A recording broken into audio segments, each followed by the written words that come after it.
Hello, everyone. I'm giving a presentation for the University Demo at DAC 2021, and the topic of my presentation is hardware and software co-design for deep learning accelerators. I'm going to introduce a set of frameworks developed by our group for this particular purpose. And I think everyone knows about that AI has become very popular over the past decade, and there are lots of different applications, including the disease diagnosis, the gameplay, autonomous driving, real-time translation, just for example, right? In all of these applications, the AI has demonstrated performance comparable with or even superior to human experts. But one of the biggest problems we're always facing when applying AI to a specific problem is what's going to be the best neural architecture that can achieve the highest performance, for example, accuracy, right? So in the early days, people would manually design these neural architectures, including the AlexNet, the VGGNet. They're all handcrafted for the ImageNet application. Now, these networks work well, but the problem for this approach is the scalability.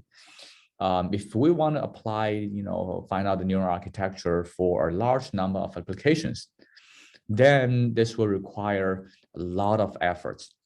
And in many cases, you would also need domain knowledge in order to come up with the best architecture.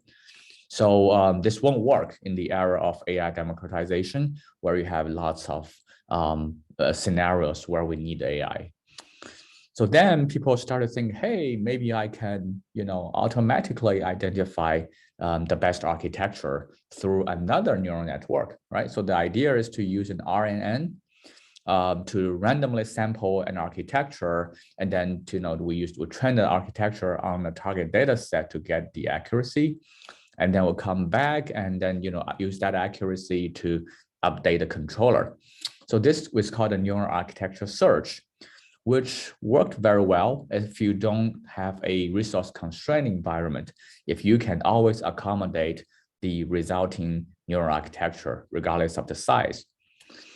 But then, if you want to apply the architecture that you identified to a resource constrained environment, right? For example, on a smartphone, then it's likely that the network is just too big. You're going to have the latency violation, or you're going to have the power violation there above your spec. So they would not work, right? And if that's the case, then people moved further and think, hey, maybe we can just include that hardware awareness in the search process, which is called a hardware awareness. And the main difference between the hardware awareness and a pure NAS is that essentially we would have another component right here, which, when we have a sampled architecture from the RNN, we not only look at the accuracy, but also look at the efficiency on a specific hardware platform, like that's basically a fixed hardware, like a mobile phone. And then the reward or penalty will be based on both the accuracy and the efficiency. Hardware efficiency. So this would work for particular fixed hardware. But what if we have the freedom to design the hardware, right? What if the hardware is programmable, right? You have lots of different options. So that's why we developed a framework that kind of bridge the neural architecture search space and the actual hardware design space. It's called FNAS, that simultaneously explore both design spaces. And we believe that the best approach going forward, if we have the freedom to design hardware, is to simultaneously consider both design spaces so that we can come up with the best pair of results. So this is the kind of like vivid history on the tool development of the NAS. So in the earlier days, we do human invented kind of approach where we have AlexNet to GoogleNet. And then we have, there's the neural architecture search back in late 2016.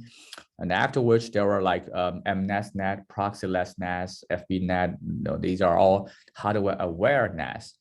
But in, late 2018, we were the first to propose the co-design tool chain for neural accelerators.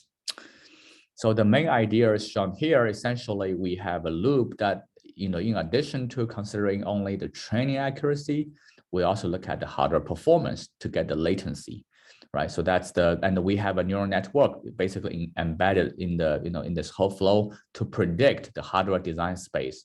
So not only for the training accuracy, but also for the hardware metrics as well. We explore that space.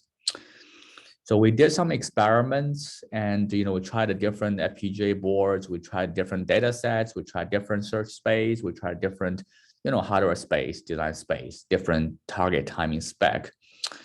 And here are the main results. I will not discuss in detail, but essentially our conclusion is that our search process is much faster than the earlier work because of the hardware space induced possible pruning. We can quickly prune some of the impossible architectures because they're just too big. We can get very little accuracy loss, but at the same time, a much improved latency or reduced latency. And most importantly, compared with the hardware awareness, we can push forward the Pareto frontier by a significant margin. In addition to the hardware, this code design for FPGA, we've also done this the framework for ASIC.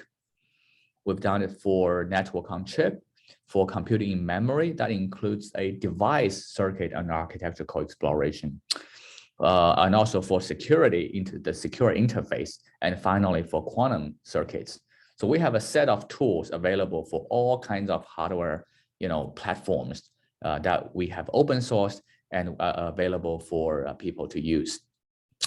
So that's all for our presentation. Basically, the key idea or the philosophy along this set of tools is that we can use the code design to simultaneously explore the architecture space, the neural architecture space, and the hardware design space, so that we can get the maximum benefits. And here are some of our papers. We have received quite a few best paper nomination and the TCAT 2021 best paper award for this set of tools. So that's all for the presentation. Thank you.